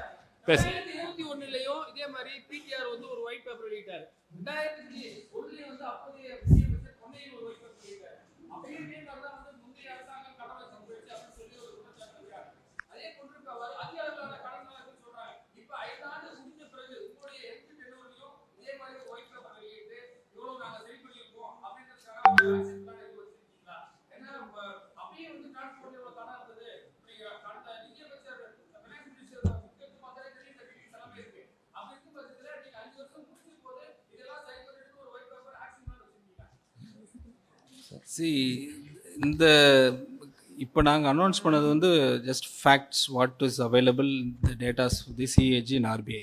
அந்த அடிப்படையில் தான் நாங்கள் 2021 25-26 வரைக்கும் ப்ரீ ஆக்சுவல் வரைக்கும் அனௌன்ஸ் பண்ணிட்டோம். பட் இதுக்கு ஃபிக்ஸிங் சொல்யூஷன் தான் இப்போது ஹானரபிள் சீஃப் மினிஸ்டர் எங்களுக்கு அட்வைஸ் கொடுத்துருக்குறாங்க. அதுக்கு வந்து க்ளீன் கரப்ஷன் ஃப்ரீ கவர்மெண்ட், இது வந்து ரொம்ப முக்கியமான விஷயம். எங்கள் கவர்மெண்ட் ஃபஸ்ட்டு மோட்டோவே அதுதான் ஹானரபிள் சீஃப் மினிஸ்டர் எங்களுக்கு அனௌன்ஸ் பண்ணது. So with this and revenue மொபைலைசேஷனில் கண்டிப்பாக அதை நாங்கள் கான்சன்ட்ரேட் பண்ணுவோம். And corruption free expenditure efficiency, அது வந்து நாங்கள் கான்சன்ட்ரேட் பண்ணுறதுனால கண்டிப்பாக பிஎஸ்யூ ரிஃபார்ம்ஸ் பண்ண போகிறோம். எங்களுக்கு கான்ஃபிடண்ட்டாக இருக்குது because the chief minister always says be confident சொல்லுவாங்க. அதனால் we are very confident this is going to change. As what has happened in the last mandate given by the people of Tamil Nadu, definitely we feel that there is a huge change going to happen with one word, corruption free government and revenue mobilization இருக்கட்டும் and administrative efficiency. கண்டிப்பாக அது நடக்கும். இந்த 10 லட்சம் கோடி ரூபாய் எந்தெந்த நிறுவனங்கள் வாங்கப்பட்டிருக்கு செலுத்தக்கூடிய வட்டி விகிதம் எவ்வளவு sir? Sir public sector undertakings sir. No, wait. Please wait, relax. One by one we'll start do, right? Okay, we'll give time, enough time. We'll spend another 15 minutes. கொஞ்சம் இருங்க, கொஞ்சம் அமைதியா, first அமைதியா இருந்தா தான் we can move forward. Sir, just adding to one question. Wait. Sir, you compared. No, there are others waiting. Please wait. Sir 10 லட்சம் கோடி ரூபாய் கடன் எந்தெந்த நிறுவனங்களிடமிருந்து வாங்கப்பட்டிருக்கு சார்?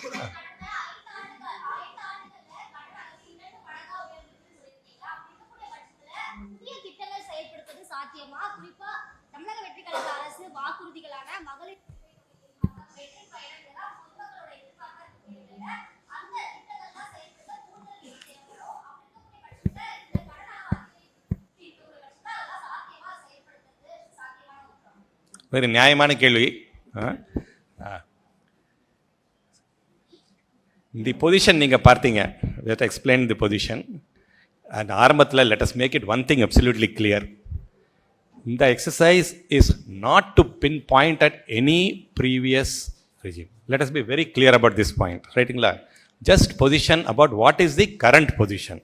ஓகே, இது மட்டும் இல்லை, சார் சொன்ன மாதிரி ஏற்கனவே we are referring it to last 10-15 years. அவர் சொன்ன மாதிரி இது வந்து அந்த டைமில் ஒரு ஒயிட் பேப்பர் இருந்தது, அதுக்கப்புறம் white paper. Yes, 2021-22 white paper பண்ண போதும் position what was brought was correct. We are not saying it was a wrong position. அப்பவும் situation was bad. Now the situation is worse. That is the limited point. Its position is today, position is worse. And position is worsening. Now we have to correct it. ரைட்டுங்களா? அது correct பண்ணுறதுக்கு வந்து it is not going to be easy. Let us be very clear. அதையும் நம்ம ஸ்பெசிஃபிக்காக sir வந்து point out பண்ணாங்க. It is not going to be easy. It is like having a disease. ஏற்கனவே சார் சொன்ன மாதிரி ஒரு டிசீஸ் நம்மகிட்ட இருந்ததுன்னா அது ஒரு ஹாஸ்பிட்டல் விசிட்டில் உடனே அது சரியாகணும்னு நம்ம எதிர்பார்க்க முடியாது. It is going to take time. Revenue நம்ம என்ன பண்ண, ப்ளீஸ் ஆல்சோ நோட் தட் இப்போ லாஸ்ட் 1 monthல வந்து many schemes have been notified also. Many promises are being notified also. Government cannot, no government, irrespective of which government is there, no government can sit quietly and do nothing. Let's be very clear. Every government has to deliver on its promises. We are committed as from finance department, as a finance secretary, my role is to find resources and find ways of meeting the promises made by the government. Irrespective of which government I am the finance secretary, that is our duty to do that. We are working on providing the necessary resources. Let me finish. Right? Okay. So that is the direction in which we are moving. It will take time. Please also note that in the idhula namak point out which we pointed out was the committed mattam illama ஏற்கனவே existing schemes business as usual scenario. அதாவது interim பட்ஜெட்னு ஒன்று நம்ம issue already publish பண்ணியிருக்கேன். அதில் வந்து it is a document, it is a budget with assumption of business as usual scenario. அதனால் என்ன அர்த்தம்னா புதிய வரிகள், புதிய ரெவென்யூ கலெக்ஷன் மெக்கானிசம் எதுவும் போடக்கூடாது, உங்களுக்கு தெரியும். அதே போன்று இருக்கிற திட்டங்கள் இருக்கிற பிளான்ஸ்க்கு செலவு டைப் ஆஃப் செலவுகளை அப்படியே தொடர்ந்து கண்டினியூ பண்ணுற அசம்ஷனில் தான் பிஸ்னஸ் ஆஸ் யூஷுவல் சினாரியோலாம் ப்ரிப்பேர் பண்ணுற பட்ஜெட் தான் வந்து இன்டரிம் பட்ஜெட். அந்த இன்டரிம் பட்ஜெட்டில் ஏற்கனவே பற்றாக்குறை 1.2 lakh crores இருந்திருக்கு. அதுக்கு மேலே we have noticed that there are some important elements which have to be added. பார்க்க போனால் 1.56, 1.75 crores just to continue existing schemes. So அதுக்கு வந்து இன்க்ரீஸ் பண்ணுற அதுக்கு வந்து தி ஃபிஸ்கல் டெபிசிட் வந்து அதை வந்து ஃபண்டிங் பண்ணுறது வந்து கடன்கள் வாங்கி தான் நம்ம பண்ணுறோம். அந்த கடன்கள் வாங்குறது கூட ஸ்டேட் கவர்மெண்ட் வந்து மாநில அரசு வந்து நினைச்சபடி போய் கடன் வந்து வாங்க முடியாது. அதுக்கு வந்து உச்சவரம்பு வந்து அரசு அமைப்பு சட்டத்துக்கு கீழ் வந்து அதுக்கு ஒரு உச்ச வரம்பு வந்து சென்ட்ரல் யூனியன் கவர்மெண்ட் ஒன்றிய அரசு வந்து ஃபிக்ஸ் பண்ணுறதுக்கு அது அவங்க தான் ஃபிக்ஸ் பண்ணுறாங்க. அதுபடி பார்க்க போனீங்கன்னா அது வந்து 1.14 lakh crores இந்த வருஷத்துக்கு ஃபிக்ஸ் பண்ணியிருக்காங்க. ஸோ அதிலே ஏற்கனவே ஃபிஸ்கல் டெபிசிட் 121 1.14 lakhs அது நாங்கள் ஒயிட் பேப்பரில் தெளிவாக எடுத்து சொல்லியிருக்கோம். அது ஒயிட் பேப்பர் நீங்கள் பார்க்கும்போது பாருங்கள். பட் ஓவரால் உங்கள் டைம் கன்சிடர் பண்ணி இந்த ஃபிகர்ஸ் ஃபுல்லாக நான் சொல்ல முடியாது, அதை நீங்கள் ஒயிட் பேப்பரை படிக்கும்போது உங்களுக்கு தெரியும். But the limited point is that there is still a deficit for existing schemes alone. The only way we can control this, that good schemes cannot be closed. That also the government வந்து clearly சொன்னாங்க, there's no good schemes cannot be closed. நம்ம வந்து welfare, we are working on the welfare of the people, ரைட்டுங்களா? We cannot close any good schemes just like that. So the only way which we can way forward is to find ways of raising additional resources by reducing the kind of leakages that have happened in many revenues, which is an open secret. It's I don't have to point out. So that is where we are working on, and we are trying to improve the revenues. Sir கேள்வி மினிஸ்டருக்கு sir, கேள்வி மினிஸ்டருக்கு sir minister sir. See, there are how long it will take, you are saying? Yes. Sir Tamil Nadu பொறுத்தவரை இரண்டாவது பெரிய மாநிலம், ஆனா நிதி நெருக்கடி இருக்குதுன்னு எப்படி ஆட்சி காலத்துல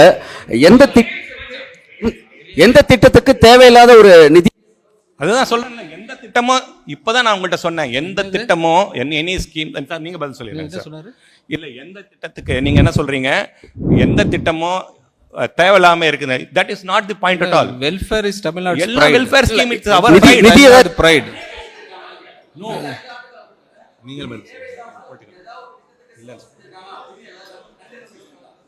இல்லை சார், அது மாதிரி இல்லை. நாங்கள் சொல்கிறது வெல்ஃபேர் இஸ் தமிழ்நாடு ப்ரைடு. அது நாங்கள் மாற்று கருத்தே கிடையாது. இப்போ என்ன ப்ராப்ளம்னா இன்கம் எங்கே ஜென்ரேட் பண்ணுறது, இன்கம் ரெவென்யூ கிரியேட் பண்ணாமல் when you announce a scheme that is difficult தான் சொல்கிறாங்க. But we are not saying that welfare schemes is no good ன்னு சொல்லவே இல்லை. we welcome that. That is what our one of the symptom வந்துட்டு இப்ப public இருக்க ஒரே schemes சொல்லிருக்கீங்க. one of the சரிங்க சார், ப்ளீஸ் வெயிட். கடந்த அரசு விளம்பரத்துக்கு எவ்வளவு செலவு செஞ்சிருக்கு சார் சொல்ல முடியுமா? சரி கொஞ்சம் இப்ப வரி வருவாயை உயர்த்த வாய்ப்பு இருக்கா? பால் ஒரு நிமிஷம் அவர் கொடுத்தா அப்புறம் அங்க சரிங்க ப்ளீஸ் சார், உங்க பார்வை நேராவே இருக்குல்ல சார், நேராவும் பாருங்க சார். அது வந்து ஃபிகர், அது வந்து facts. we are just reading revealing facts.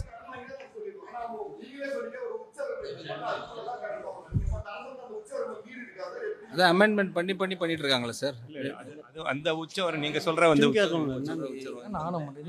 Act படி, அதாவது 2 டைப் ஆஃப் உச்சவரம்பு இருக்குங்க.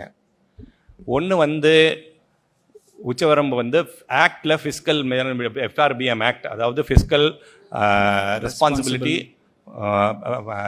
Management, FRB budget management act.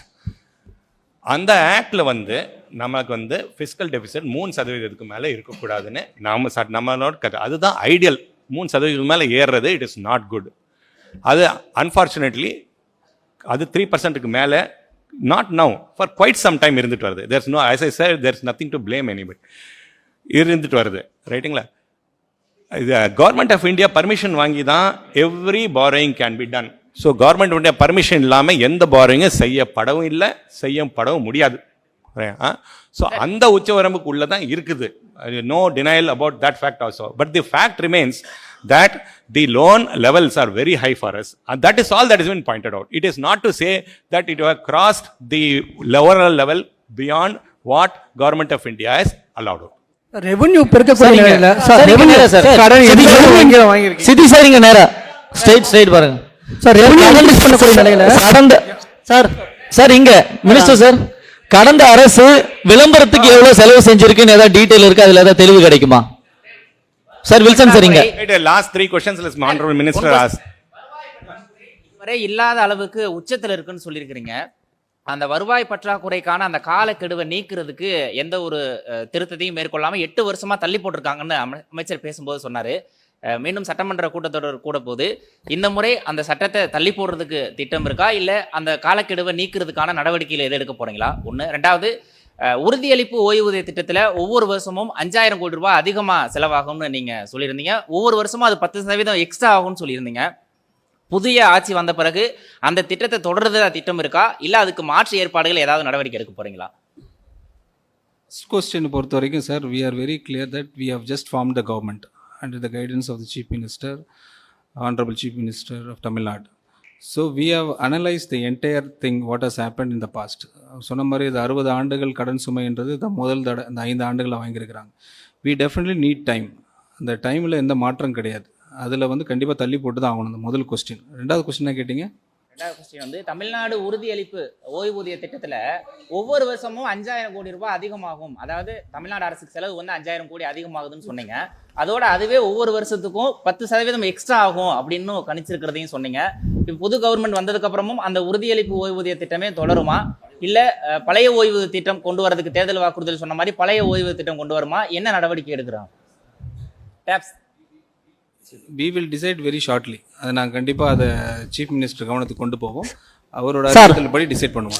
Public sector அண்டர்டேக்கிங்ஸை பொறுத்த வரைக்கும் நம்ம அந்த பப்ளிக் செக்டர் அண்டர்டேக்கிங்ஸில் பொறுத்த வரைக்கும் பப்ளிக் செக்டர் அண்டர்டேக்கிங் மூலம் தான் நம்ம நிறைய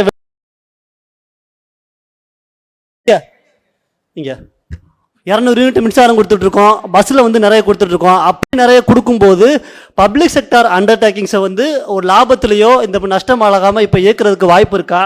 அது ஒன்று சார். ரெண்டாவது கொஸ்டின் வந்து நீங்கள் ஹெல்த் கன்சர்ன் வந்து இப்போ முதியோர்கள் ரொம்ப அதிகமாக இருக்குன்னு சொல்கிறாங்க. அதே ஒரு சைடில் பார்த்தீங்கன்னா கிளைமேட் சேஞ்சிலையும் வந்து நிறைய இம்பேக்ட் ஏற்பட்டு இருக்கு. இனி வர காலத்தில் நீங்கள் அதில் அதிக அளவு இன்வெஸ்ட்மெண்ட் பண்ண வேண்டி வரும். அந்த இதுக்கு ஏதாவது ஒரு ரோட் மேப் இருக்கா? ஏதாவது பண்ணுங்க. மூணாவது கொஸ்டின் சார், குஜராத்தையும் மகாராஷ்டிரத்தையும் கர்நாடகத்தையும் கம்பேர் பண்ணுறதுக்கு என்ன காரணம்? இது மூணாவது கொஸ்டின். நாலாவது கொஸ்டின், நமக்கு வர வேண்டிய ஜிஎஸ்டியை பொறுத்த வரைக்கும் நமக்கு வந்து ஜிஎஸ்டி ஷேர் வந்து நமக்கு குறைஞ்சிக்கிட்டே இருக்கு. ஜிஎஸ்டி எல்லாமே சென்ட்ரல் கவர்மெண்ட்டுக்கு கொண்டு போயிட்டாங்க. நமக்கு இருக்கிறது நம்ம இருக்கிற இந்த இது கமர்ஷியல் டாக்ஸ் அது மட்டும்தான் இருக்கு. இது இருக்கு. அப்படி வரும்போது நமக்கு ரெவென்யூ இன்க்ரீஸ் பண்றது சார் ஒரு கொஸ்டின்னா 2 கொஸ்டினா தெரியல. பட் இருந்தாலும் உங்களோட இன்ட்ரெஸ்ட்டை நான் பாராட்டுறேன் சார். இது இந்த இந்த கொரோனா பீரியடை பேஸ் பண்ணி தான் சார் நாங்கள் எடுத்துருக்குறோம். அந்த 2021, 22, 22, 23, 23, 24, 24, 25, 25, 26. ஏன்னா அன்னைக்கு இந்த வேர்ல்டே ஸ்டாப்ட் ஸ்டில்ல வந்துடுச்சு. So it is better. நாங்கள் எல்லா ஸ்டேட்டும் அப்படி தான் அந்த நிலைமையில் இருந்துச்சு. ஸோ அந்த ரீஸ்டார்ட் பண்ணுறதுக்கு அந்த கரெக்டான அந்த ஃபேக்ட்ஸை எடுக்கிறதுக்கு எங்களுக்கு அந்த பீரியடு தான், அந்த விண்டோவை தான் நாங்கள் செலக்ட் பண்ணணும். அதுதான் உங்களுக்கு ஆன்சர். பட் ரிகார்டிங் நீங்கள் பிஎஸ்யூ அந்த எப்படி நாங்கள் அதை ரிஃபார்ம் பண்ண போகிறோன்னு கேட்குறீங்க. Administrative collapse, what I'm trying to say is man-made disaster தான் இந்த நிலைமைக்கு உள்ள காரணம். ஸோ இந்த அட்மினிஸ்ட்ரேஷன் கொலாப்ஸை வந்து ரிஃபார்மேஷன் ஆஃப் ரெவென்யூ மொபிலைசேஷன் எல்லாம் பண்ணக்கூடிய இடத்துல the chief minister himself, honourable chief minister has directed us. So கண்டிப்பாக அது அட்மினிஸ்ட்ரேட்டிவ் வந்து டுவர்ட்ஸ் த பெஸ்ட்டாக இருக்கும், கரப்ஷன் ஃப்ரீயாக இருக்கும். ஸோ அதனால் definitely we can bring back to the normal position நம்புறோம். எந்தெந்த துறையில கோடி ரூபாய் கடன் எங்கெங்க அதிகம் சார் எந்தெந்த டிபார்ட்மெண்ட்ல வரி உயர்வை திட்டமிட்டிருக்கீங்க சார்? சார் 10 லட்சம் கோடி ரூபாய்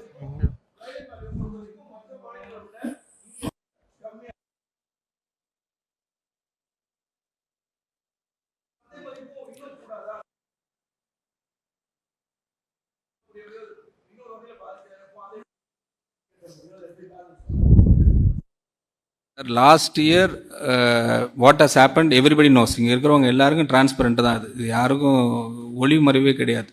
ஸோ ஒரு எக்ஸாம்பிள் வந்து ஒரு அண்ணா நகரில் ஒரு ஸ்கொயர் ஃபீட் வந்து 25,000 ஸ்கொயர் ஃபீட் மார்க்கெட் வேல்யூ இருக்குதுன்னு வச்சுங்க, இருந்ததுன்னு வச்சுங்க, இல்லை இருக்குதுன்னு வச்சுங்க.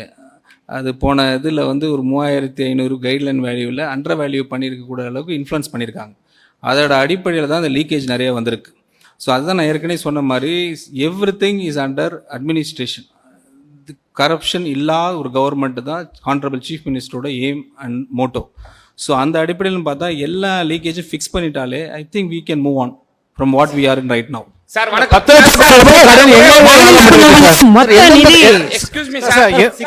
எந்தெந்த துறையில அறிவிப்புகள் எதுவும் இருக்க வாய்ப்பு இருக்குங்களா? சார் எந்தெந்த 10 லட்சம் கோடி ரூபாய் புதிய வரி நியூ விகிதங்கள் அதிகரிக்கிறதுக்கான வாய்ப்புகள் எதுவும் இருக்குங்களா?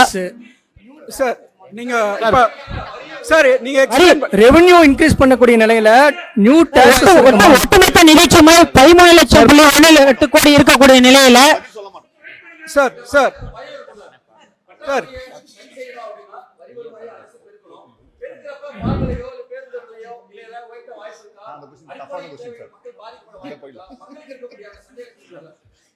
சார் ஆறாவது கொஸ்டின் சார். நிறைய டிஸ்ப்ளே பண்ணீங்க, நிறைய factors you compared Gujarat and other states like Karnataka எல்லாமே. when compared to per capita we are in the forefront. We actually per capita is 4.8. Tamil Nadu is per capita. Gujarat what you have posted is some 3 point something per capita. And socio-economic இது பார்த்தீங்கன்னா இண்டிகேட்டர்ஸ்லாம் பார்த்தீங்கன்னா Tamil Nadu is superior than when you compare to other states. Despite all shortcomings, the previous government have done all these things. ஆனால் வந்து தே as sir சேட்டு வந்து they also complied with the union கவர்மெண்ட்டோட fund வாங்குறதுக்குலாம் எல்லாம் பண்ணி தான் இருக்காங்க.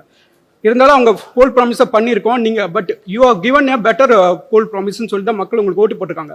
ஆனால் இதுவரை நீங்கள் வந்துட்டு கரப்ஷன் ஃப்ரீங்கிறது மட்டும் தான் பேங்க் பண்ணுறீங்க வந்து நீங்கள் ஸ்கீம்ஸ் இம்ப்ளிமெண்ட் பண்ணுவீங்களா இல்லையான்னு கேரண்டியாக எதுவுமே சொல்கிறது இல்லை.